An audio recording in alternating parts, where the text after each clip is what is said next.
The opening of a centralized humanitarian corridor for civilians from Mariupol to Zaporizhia was agreed by the two parties on April 20th.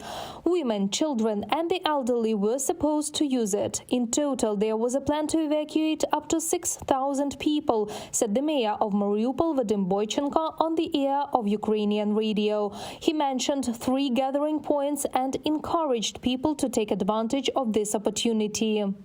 Dear residents of Mariupol, you survived all these long and incredibly difficult days in inhuman conditions.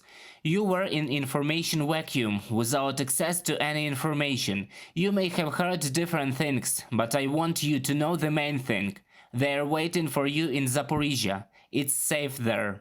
This information was disseminated by both Ukrainian and foreign media. The deputy mayor of Mariupol, Serhiy Orlov, in an interview with BBC said that Ukraine had done everything possible for people, prepared buses for evacuation, but it was not known whether the Green Corridor would be effective, since there was no electricity in the city and it was difficult to inform the citizens.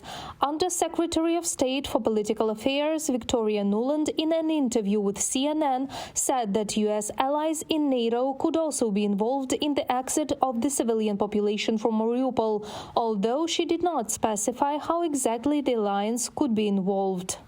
There was some hope that the Russians might allow safe passage for civilians and wounded soldiers from Mariupol. There will be NATO allies involved in that if it happens. Later, Oleksiy Orestovich commented on the situation on the battlefield around and in Mariupol itself. Mariupol is holding on. Fighting continues in the area of Azovstal plant and in some other districts. It's not easy for the enemy there.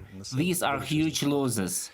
The American daily newspaper The Washington Post also paid attention to the situation in Mariupol and published a video message from Major Serhiy Volodymyr, commander of the 36th Separate Marine Brigade, who called on world leaders to aid the withdrawal of people, both military and civilian. He noted that his soldiers will continue to fight and perform combat missions as long as they receive them, but they are not going to give up. We appeal and plead to all world leaders to help us. We ask them to use the procedure of extraction and take us to the territory of third-party state. The Mariupol garrison of a military, with us there are more than 500 wounded soldiers and hundreds of civilians, including women and children. Later, information emerged in the media that during the special operation, the Marines and Azov withdrew 500 military personnel out of the port and brought them to the Azovstal plant area.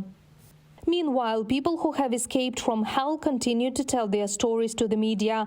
The Azerbaijani information portal Media AZ wrote about horrible tortures suffered by a student of Mariupol State University, Hussein Abdullayev. He tried to leave Mariupol on March 17th, but was detained at a checkpoint and then tortured at a local pretrial detention center.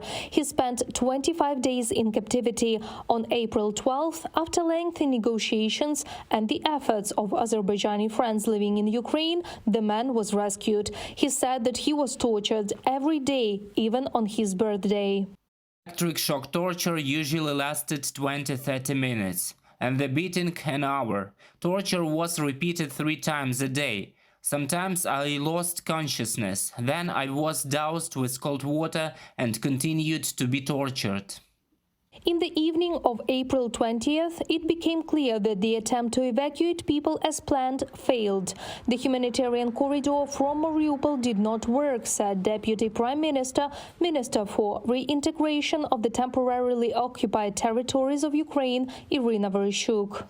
The minister says sloppiness and negligence are the main reasons why the corridor did not work, and the fact that the Russian side could not even influence its armed formations, its army, in order to ensure a ceasefire. In addition, they were unable to organize buses to bring people there. I emphasize once again that, unfortunately, in terms of organization, the Ukrainian authorities are no longer present in Mariupol. They are not there. The Russian side is doing this. This morning, Irina Vereshchuk said on her Facebook page that 4 evacuation buses had left Mariupol after all. People had spent the night in Berdyansk and were now heading towards Zaporizhia. The humanitarian corridor from Mariupol will be available today as well, Vereshchuk noted.